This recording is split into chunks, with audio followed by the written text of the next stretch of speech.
Hi,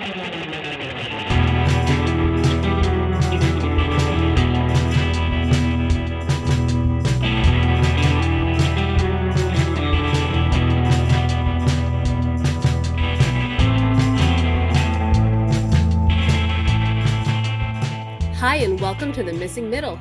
I'm Cara Stern. And I'm Mike Moffatt. Today we want to talk about the fall economic statement because that came out earlier this week. Chrystia Freeland said that they had some meaty measures in there for affordability, but I saw on Twitter, Professor Moffatt here says C-. So I wanted to find out a little bit about why. First off, let's just go into what they're doing. I just wanted to, for anyone who wasn't paying attention to it, here's what's coming out of it.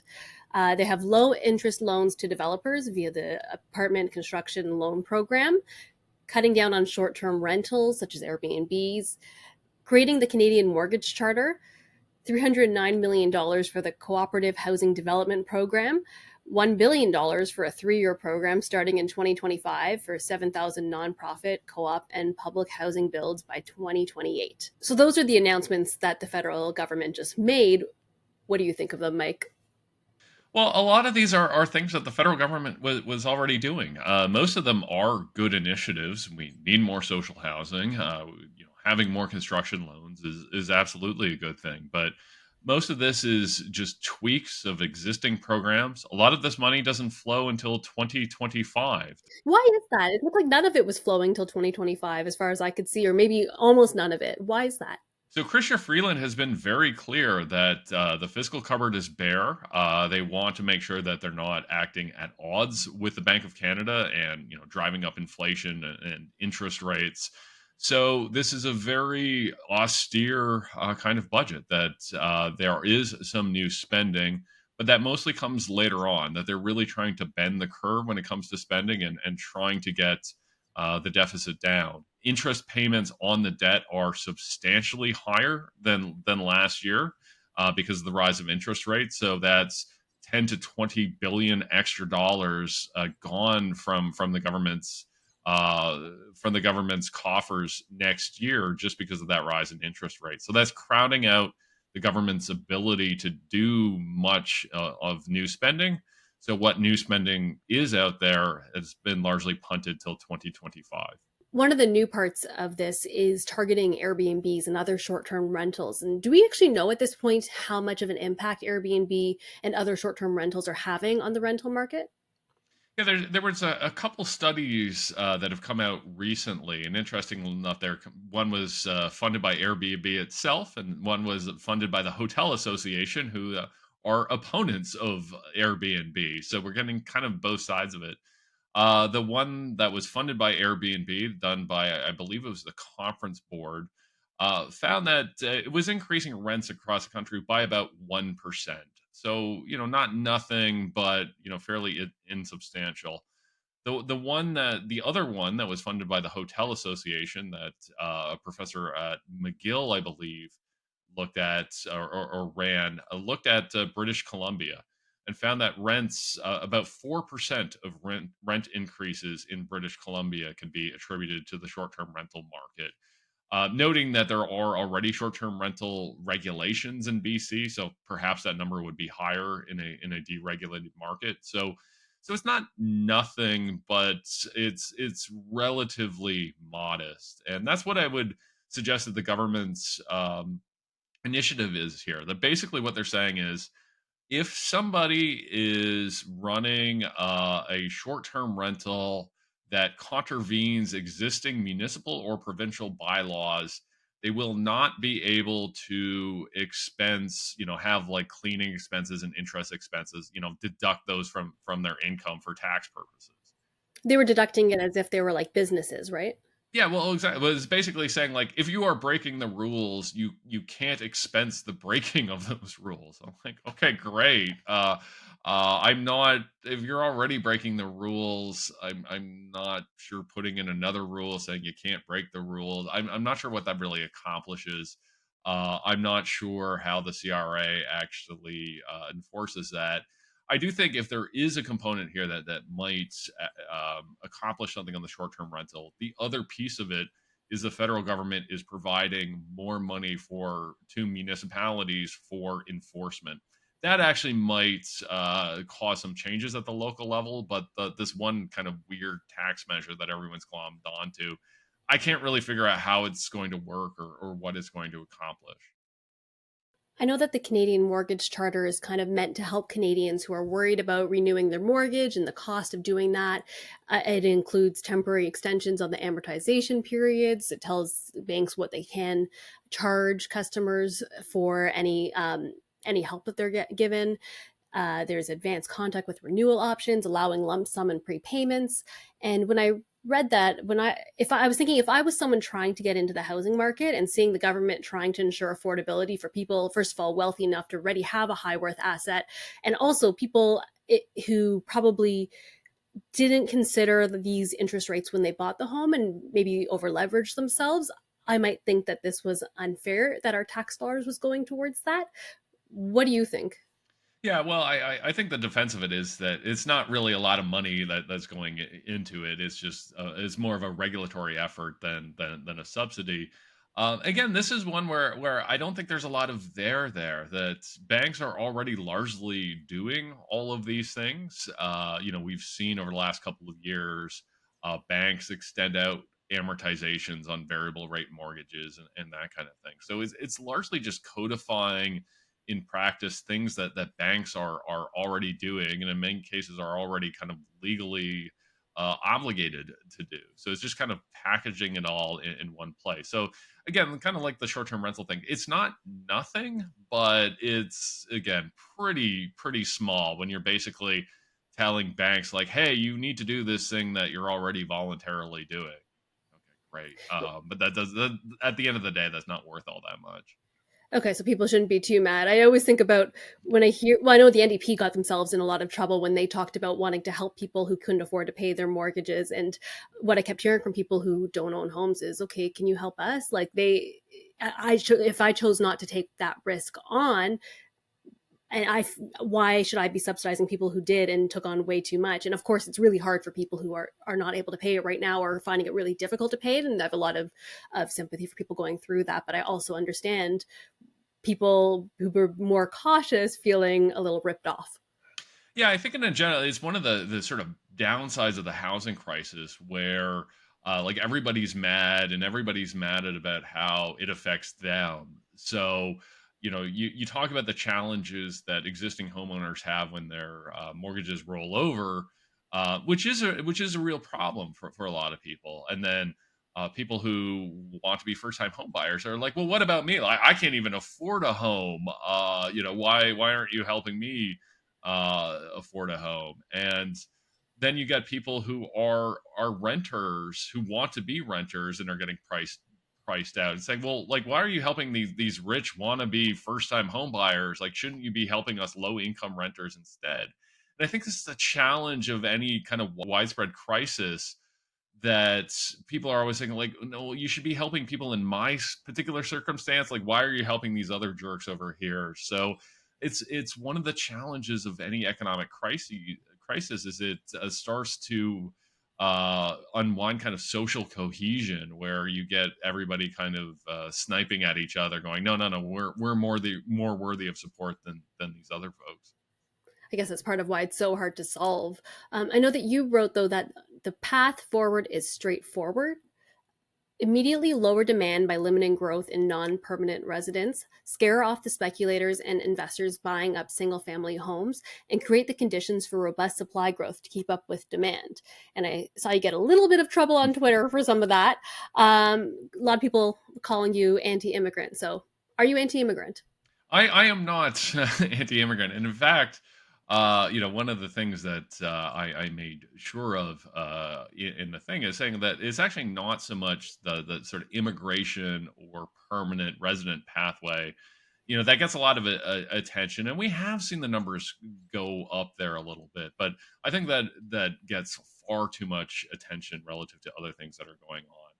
Where we're seeing the big exponential growth is in what we call non-permanent residency programs. So it's people here on some kind of time expired visa, like a temporary foreign worker permit, or most notably international student permit.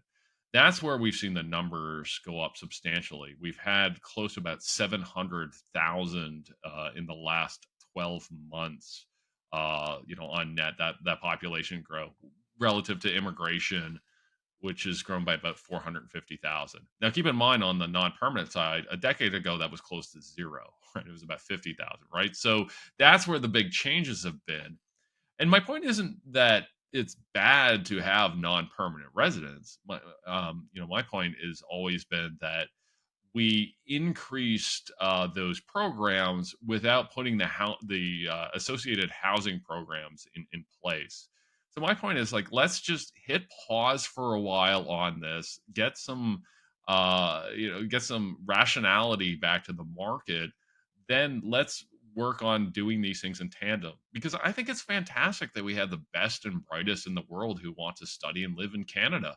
That's fantastic, but we're not doing them any favors, and we're not doing the rest of Canada any favors if we're not building housing. Like, we're just setting people up to fail. And that's the issue. And it is problematic, right? When you talk about any of these issues, any opponents going like, "Why are you against international students?" I'm like, I'm not. I'm against the exploitation of international students. Those are two very, very different things, and I think we need to be able to talk about the latter. Yeah, I always like to think also there's a difference in my mind between anti-immigration or wanting changes in the immigration system and being anti-immigrant, because it's obviously, like, when you think about it, there can be overlap, but at the same time there's a difference between someone being coming against immigrants themselves and blaming them for it, or thinking that the numbers right now are not sustainable. I think that there's a distinction that needs to be talked about even more. Absolutely, because my position is, look, it's not the job of an 18-year-old kid from Bangkok to solve Canada's housing crisis.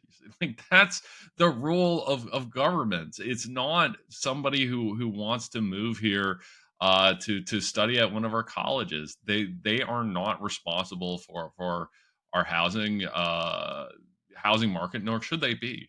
It's the responsibility of all three orders of government, and in this case the higher education sector, to just do some planning and going, okay, if we're going to increase the number of students by X, we need to figure out how to increase the number of bedrooms by X. And that's going to be a combination of building student residences, but also putting in the conditions to have the private sector build more buildings near campuses. So it's just have a plan.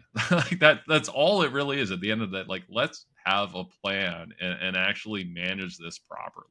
And even get the data, because I know that we've talked about how the government doesn't seem to even know how many people are coming in and keeps finding out later. So it's really hard to plan when they don't know.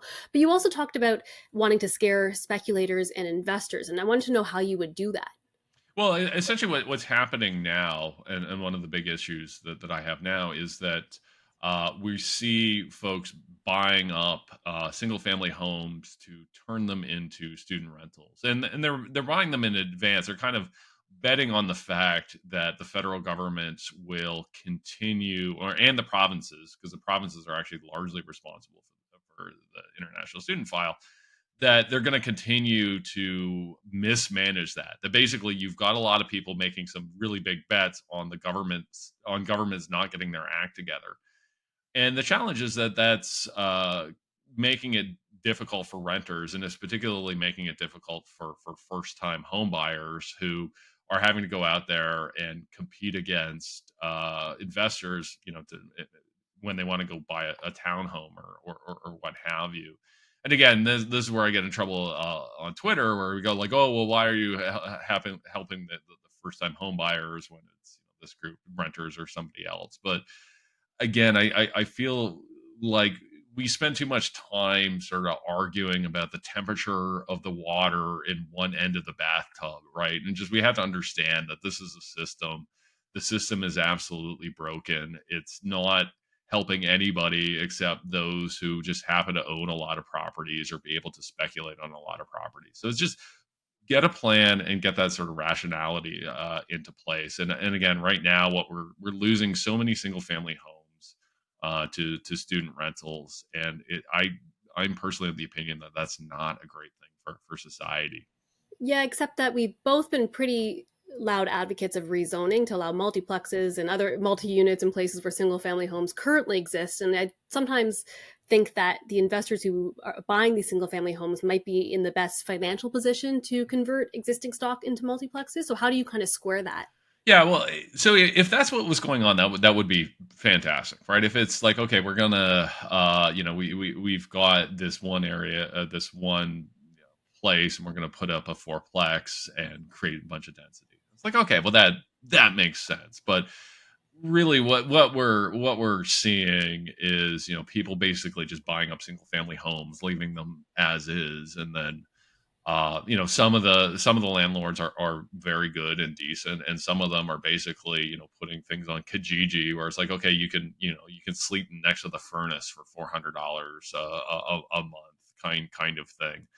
And again, everybody needs a bedroom. Everybody needs a place to call home. But this is not how we should be solving this as a society. So again, and I think we need to differentiate these things. And I think we can paint a lot of things with a broad brush. But yeah, absolutely. If we're going to start, rezoning near colleges and universities and building up more density, I think that's a fantastic thing. But that's largely not what's happening at the moment.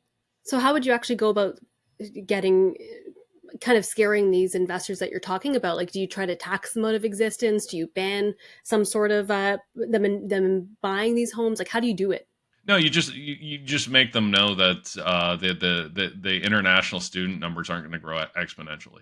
That's all you have to do, right? Because again, they're making large bets on governments not getting their act together, and for the last decade or more, that's been a really good bet. Um, but basically, if they don't think the market is going to be there, they will back off. They'll say, you know what, I'm not going to be able to make money doing this, particularly with high interest rates. So I don't think you need to do anything active, and I actually think we have to make sure that we're not discouraging renovations and discouraging the building of density. All I'm suggesting is that a lot of the particularly the speculative activity, is happening because speculators are placing bets on government incompetence, and we need to make that a bad bet. That's too bad that so far that's been a pretty good bet when it comes to the housing market. So that's unfortunate. Hopefully it does we see some changes at some point. All right. Thanks for unpacking that. And hopefully you've let people know you don't hate immigrants. No, no, I don't hate, and I don't hate international students either. It's not the individuals, it's not the player, it's the game. It's not the player, it's the game. That's the issue here, that we have just set up a system that's not working for anyone. But we can fix this. It just takes some hard work and some political will, but we can fix this broken system. And hopefully some of these politicians will listen to your suggestions and take some of them. That'd be great if they just steal them from you. They're free. They're free for the taking. They can take all the credit, and I can go off into the sunset and do something else. I'd be happy with that outcome. Thanks as always to our producer, Meredith Martin. And if you like this episode, please like or subscribe or leave a comment. It would really help us out a lot. And we'll see you next time.